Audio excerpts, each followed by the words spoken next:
Beginner task number 2, it asks us to plot some lines, and we got 3 different forms of the equation of a line. The first one is the classic slope-intercept form. So I'm just going to go box 9 right here. Slope-intercept form is y equals mx plus b. So I'm going to start with my y, and then an equal sign, and put some sort of slope. It doesn't matter what slope I choose. How about I do like a 1/2 slope there? I'm in the bottom of that fraction, so I need to arrow out of it, throw in an x. Okay, so I could stop right here if I wanted to. It just means that my y-intercept is 0, but maybe I just want some positive number here, so maybe plus 2. Okay, so that's fine. And of course, if I wanted to, if I needed to, in any instance, I could go up here to this gear.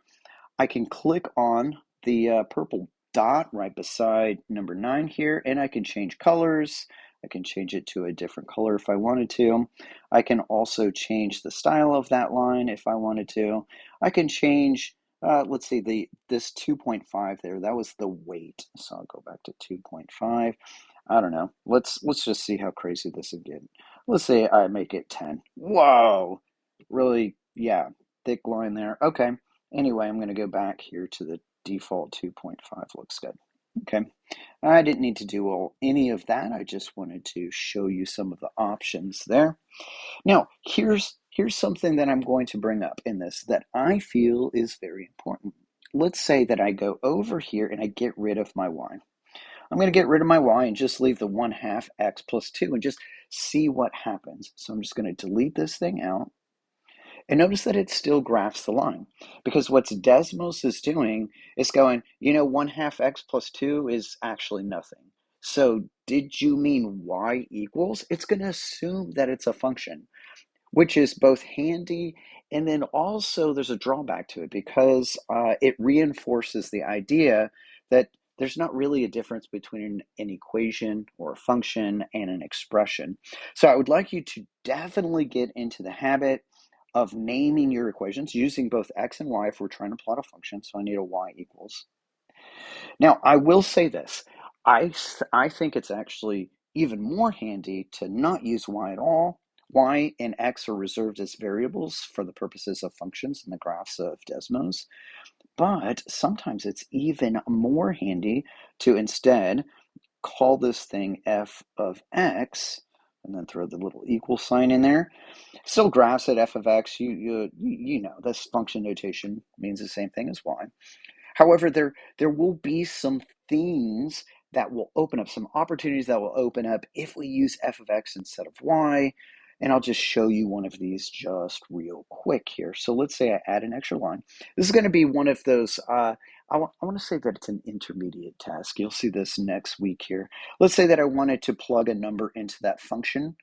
Well, whenever it is in function notation, f of x, in order to plug it in, it's so easy. All I have to do is go f parentheses, just like you did on your paper. Let's say I wanted to plug in 4, f of 4, and it tells me right there f of 4 is equal to 4. Does that make sense? If I plug 4 in for x in box number 9 here, half of 4 is 2, plus the 2 at the end is indeed 4. Yeah, so it seemed to work out here. So that is kind of a benefit of writing your function in that kind of form. All right, now let's look at plotting a line in point slope form. So I find that a lot of students, especially if they had to graph something by hand, think that they always have to convert an equation in slope-intercept form in order to graph it. But you actually don't. All you need is a point that the line goes through and some sort of slope, and you can graph the line very easily. And Desmos demonstrates this to you. So point slope form looks like this. You need a point for it to go through. And you know what I am going to do? I'm actually going to start off with my point first. So let's say that I have a point of, I want 2, comma, I'm going to say -5, right? So I want my line to go through that point. And I'll actually label it here. Let me add an extra box here. Now, of course, you didn't have to do this, but I'm just kind of trying to make some connections for you here. Now, I want my line to go through that point. My y-coordinate is -5, so I'm going to type this in as y minus a -5, which is going to make it +5. and then an equal sign. My slope, any slope that I want to. How about I do a slope of 3? That's good. 3, and then parentheses. My x value is 2, so in parentheses is going to be x minus 2. So x, that's times minus 2. And you can see perfectly it goes through that point. Okay, so then I have one more form of the equation of a line, and that's in standard form. Standard form is the classic ax plus by equals c. So the a and the b just can be any integers that we want them to be. And then generally speaking, we want them to be fully reduced, which means they don't have a common factor. And we also like to have the leading coefficient, that's one that's attached to the x, as a positive number. Those are just the general rules that we like to adhere to for standard form. So I'm going to say a 4x minus 3y is equal to 15. And since I already have a blue one here, I'm just going to change the color of this one real quick. I'll make this one green. Okay, good.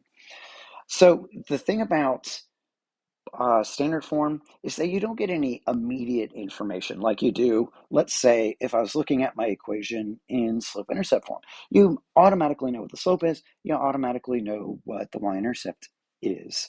And then if I look over here on number 13 for the point slope, you already know at least one point that it goes through, and you also know the slope.